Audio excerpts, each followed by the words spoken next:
We live in an age of endless information. News travels fast, opinions travel faster, but clarity is rare. Every day, stories are told, but what they mean and why they matter is often lost. ClearPath Media was created to change that. We explain what's happening and what it means. ClearPath Media is built for understanding.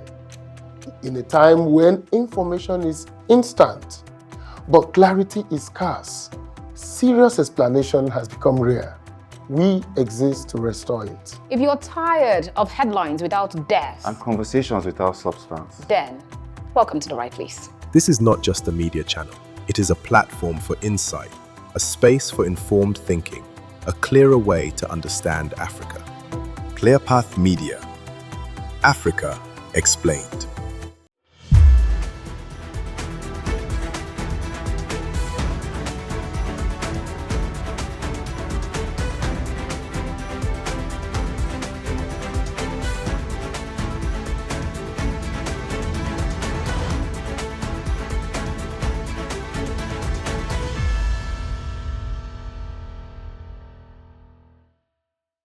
Welcome back. Now, in our previous video, if you haven't seen it yet, you can head over to our YouTube page at ClearPath Media and catch up. We broke down why fake and substandard drugs continue to exist in Nigeria. Today, we'll move the conversation forward because understanding the problem is one thing, but fixing it is another. And the truth is, solving Nigeria's drug crisis is not as simple as closing drug markets. Now, let's start from there. Why exactly do open drug markets still exist? It is easy to say, shut them down, but reality is more complicated. These markets survive because they provide jobs and income for thousands of people. For many traders, this isn't just business, it is survival. And in some cases, these markets also operate under informal protection from local power structures, making them really difficult to dismantle overnight. That exactly is why past reforms have failed. Wait, does the name Professor Dora Akunyili ring a bell?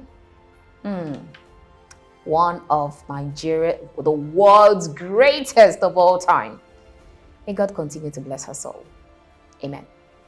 Now, when you try to shut down these markets suddenly, you don't just disrupt supply chains, you disrupt lives. And that creates the resistance, the backlash, and ultimately policy collapse.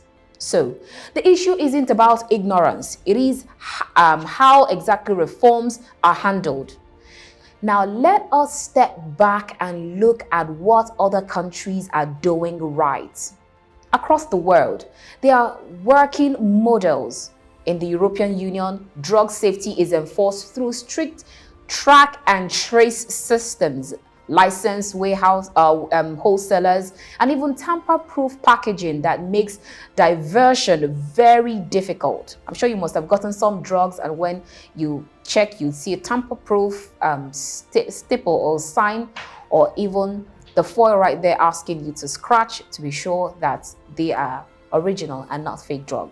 So if we move down to the Southeast, maybe in Southeast Asia, the focus is on licensed outlets, frequent inspections, and even strong public awareness and so consumers now know what exactly they are supposed to look out for. But across parts of Africa, countries use sentinel sampling, random testing of medicine in circulation, and even combined with community education to catch problems early. The lesson from all of these is simple but very, very critical. There's no single silver bullet. Real reform happens when laws, when technology and public awareness work together. And here at ClearPath Media, we don't just highlight the problems, we also prefer the solutions. So, what can Nigeria realistically do? The solution comes down to 3 clear steps. Step 1, close drug markets. Open drug markets. gradually, not abruptly. Instead of shutting them down overnight, traders should be transitioned into regulated wholesale centers where storage, licensing, and even monitoring can be enforced. Second, let's track drugs properly. That means mobile authentication, scanners, and even serialization. Systems that will definitely allow both regulators and consumers to verify these medicines in real time. And thirdly, punish offenders swiftly and visibly. Not endless investigations, but real consequences like fines, license withdrawals, and even prosecutions that send a clear message to those who will definitely default in future. When these three steps work together, studies show unsafe drugs can definitely drop from as high as 40% to as low as maybe 5%. Or take a guess, 2%. Now that is not theory, that exactly is evidence. So what does success actually look like? It is not about announcing new laws. Nigeria already have enough laws. Success is about fixing how medicines move from the port to controlled wholesale centers and finally to you, the patient or the end users.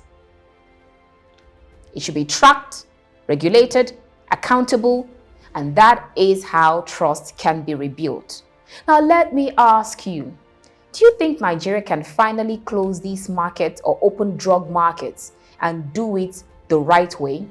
Share your thoughts in the comment section and join us tomorrow for another important conversation. Now don't forget to subscribe, turn on your notification and stay connected. I am Annabel Oji and this has been Daily Brief on Clear Path Media with me. Good morning and I will see you tomorrow.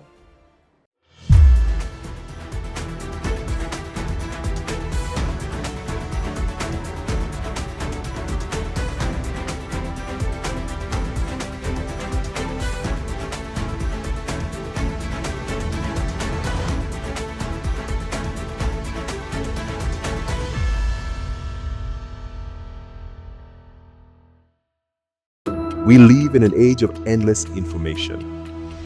News travels fast, opinions travel faster, but clarity is rare. Every day, stories are told, but what they mean and why they matter is often lost. ClearPath Media was created to change that. We explain what's happening and what it means. ClearPath Media is built for understanding. In a time when information is instant, but clarity is scarce, serious explanation has become rare. We exist to restore it. If you're tired of headlines without depth, And conversations without substance. then welcome to the right place. This is not just a media channel. It is a platform for insight, a space for informed thinking, a clearer way to understand Africa. ClearPath Media. Africa Explained.